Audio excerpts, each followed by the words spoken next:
दूसरी nuclear power पर हमला लिया। ये तो कभी किसी ने किया ही नहीं था। और इनको पता है कि भारत एक फोर्थ लार्जेस्ट इकोनॉमी बन गया है, आने वाले समय में थर्ड लार्जेस्ट बनेगा। उसका हुजम इतना बड़ा है, it's so diplomatically important, it's so big in a sense. Specially Canada को भारत की बहुत जरूरत है, ना बिनस्बत भारत को कनाडा की जरूरत।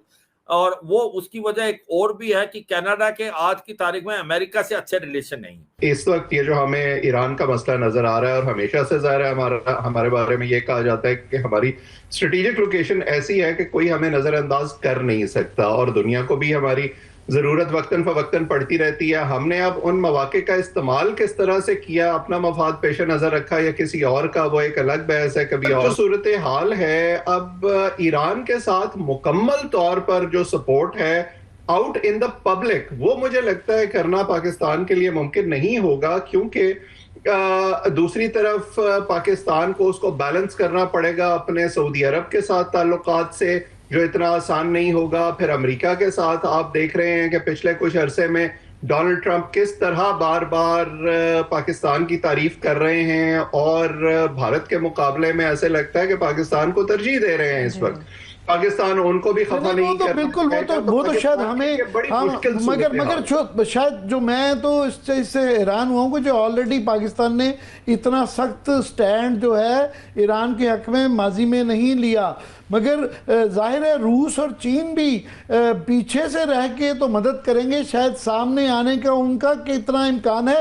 अमेरिका तो डायरेक्टली आएगा, ऑलरेडी आ चुका हुआ है। और इनको पता है कि भारत एक फोर्थ लार्जेस्ट इकोनॉमी बन गया है, आने वाले समय में थर्ड लार्जेस्ट बनेगा। और भारत और कनाडा के इकोनॉमिक रिलेशन का बहुत महत्वपूर्ण है। कनाडा के ऊपर भी काफी टैरिफ लगा रहा है अमेरिका, तो ऐसे में कनाडा चाहेगा कि जो फ्री ट्रेड एग्रीमेंट जो कि कोल्ड स्टोरेज में चला गया था वो दोबारा एक प्रकार स्टार्ट हो। और मुझे लगता है जो मार्क कार्ने हैं वो बहुत ही सेंसिबल हैं, फॉरवर्ड मूविंग है, और उन्होंने भारत के प्रधानमंत्री को इनवाइट किया, और भारत के प्रधानमंत्री प्राइम मिनिस्टर मोदी ने उस इनविटेशन को माना। हमें यह भी समझना चाहिए कि 2019 के बाद जो भारत हरदम G7 में जाता रहा है एज ए स्पेशल इनवाइटी, और ये भी हमें समझना चाहिए कि ये G7 जो है ये पहले G8 होता था 2014 से पहले, और इसके अंदर रूस भी शामिल था। मगर जब से रूस ने क्रीमिया को हड़पा था 2014 में, उसके बाद ये G7 रह गया है। और जैसा मैं अपने व्यूअर्स को बताना चाहूंगा, इसके अंदर जो देश हैं वो हैं अमेरिका है, कनाडा है, यूके है, फ्रांस है, और उसके बाद जर्मनी है, इटली है और जापान है। ये 7 देश इसके मेंबर हैं। और जो स्पेशल इन्विटीज इस बार आ रहे हैं वो आप देखें वो कंट्रीज हैं ज्यादातर जो कि बहुत अच्छे डेवलप कर रहे हैं, फास्ट डेवलपिंग कंट्री है। जिस प्रकार से ऑस्ट्रेलिया भी आ रहा है, मैक्सिको भी आ रहा है, ब्राजील को भी इनवाइट किया, साउथ अफ्रीका को भी, साउथ कोरिया को भी इनवाइट किया गया है। दूसरा एक बड़ा इंपॉर्टेंट चीज है कि भारत क्यों बहुत ज्यादा इंपॉर्टेंट माना जाता है G7 में। भारत एक फास्टेस्ट ग्रोइंग इकोनॉमी है। भारत कोविड-19 से पहले भी फास्टेस्ट ग्रोइंग इकोनॉमी था, और आज भी वर्ल्ड का सबसे तेज फास्टेस्ट ग्रोइंग इकोनॉमी है। बहुत बड़ी डेमोक्रेसी है, और एक फोर्थ लार्जेस्ट आज की तारीख में इकोनॉमी। इसलिए भारत का जाना बहुत जरूरी था।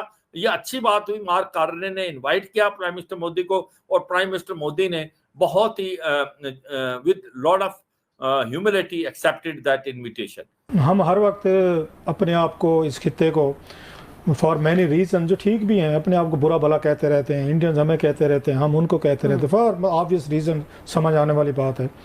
लेकिन हमें 2-4 चीज़ों की अपनी बात दफ़ा ना अप्रिशिएट भी करना चाहिए, स्पेशली हालांकि इट्स ए ह्यूज ट्रेजिडी जो अनफोल्डिंग इन मतलब ईरान हो या खित्ते में हो, इसराइल में हो, जहाँ पे भी हमें नज़र आ रही है, या इससे पहले गज़ा में हमने देखी इतने बड़े पैमाने पे डिज़ास्टर, और मतलब बच्चे औरतें जिस तरह उनको मारा गया, बुचरिंग की गई है, वेरी सैड। लेकिन ये चीज़ देखें कि पाकिस्तान और इंडिया की थोड़ी समझदारी देखें कि इन मुल्कों की जंग शुरू हुई, पहले तो उन्होंने एक दूसरे को इन्फॉर्म किया। इंडिया ने कहा जी हम आप पे अटैक कर रहे हैं, आपको पता होना चाहिए, हमको सिविलियंस, उनका क्लेम था कि हमको या मिलिट्री टारगेट या सिविलियंस पे अटैक नहीं करेंगे, हम जी टेररिस्टों को करेंगे, जो उनका नैरेटिव था। खैर उन्होंने किया, हमने रिस्पॉन्ड किया, उन्होंने फिर किया, हमने फिर किया, उनके जहाज़ गिराया, अड्डे शड्डे जो भी, वो एवरीबॉडी नोज। अगर दुनिया के 2 मुल्क हमारे पास चल के आ गए ना, हमने उनकी मान ली है। ट्रम्प साहब ने कह दिया चलो मान लीजिए, ट्रम्प साहब के कहने पे हम मान लेते हैं, इंडिया माने ना माने, लेकिन अभी तक उन्होंने ओपनली डिनाई तो नहीं किया ना मोदी हुकूमत साहबा ने। उन्होंने नहीं कहा ना कि ट्रम्प साहब ने नहीं कहा, उन्होंने उनका नाम भी कभी तकरीर में नहीं लिया, नहीं जी हमने खुद किया। और वही वाली बात ही, पाकिस्तान ने हमसे रब्ता किया और हमारे DGMOs ने किया और हमने कर लिया DG मतलब NSA करो भाई, तुम अन्य चंगे होते तो जंग शुरू होने से अगर इतने अच्छे होते आप दोनों बातचीत कर, लेकिन आपने जैसे भी किया आपस में बातचीत कर ली, मैं मान लिया, अभी आपने पाकिस्तान इंडिया ने खुद बात कर ली, चले ट्रम्प साहब हमने मान लेना, ये सबसे बड़ी अच्छाई थी, आपने एक दूसरे के उस तरीके के सिविलियंस नहीं मारे। दोनों के पास दुनिया के इससे बड़ा खतरनाक वेपन्स नहीं हो सकते जो इस वक्त पाकिस्तान और इंडिया के पास है, जिनको हम एटम बम कहते हैं, जिनका नाम लेते हुए बंदा डरता है, नाम नहीं लेना चाहिए। हमने किसी की मान ली, सुन ली, 3 दिन बाद 4 दिन बाद हम चुप करके अपने अपने घोड़े जाके हमने छांव पे बांध लिया और 16 सफाई हो गई, बातचीत शुरू हो गई, जो भी था। ये जो हमें वहां पे नजर आ रहा है, जो हमने समझदारी की, मैं कहता हूँ अपने, हमने सिविलियंस नहीं मारे ना इंडियंस ने हमारे आके उस तरीके के मारे। मासिया पहले दिन जो वहां पे भावलपुर में और कोटली में मुरीद के में जो उसमें बच्चे और औरतें हुई हैं, ऐसे पाकिस्तान ने किसी भी सिविलियन टारगेट पे इंडिया में अटैक नहीं किया। उन्होंने भी मिलिट्री बेसिस पे किया तो हमने भी मिलिट्री पे किया, उन्होंने एरिया अगर की तो हमने भी उनको जवाब उनके जहाज गिरा के किया। अब ये समझदारी थी, which is a wisdom, which is लोग इसको बुजदिली। मतलब इंडिया में मुझे बहुत हैरानी होती, लगे हुए हैं जी आपने सीज फायर क्यों की, सीज फायर क्यों की भाई? आपने अगर आप मारते पाकिस्तान में तो पाकिस्तान भी मारता, इनके पास भी उतने ही बड़े खतरनाक हथियार जितने आपके पास होंगे।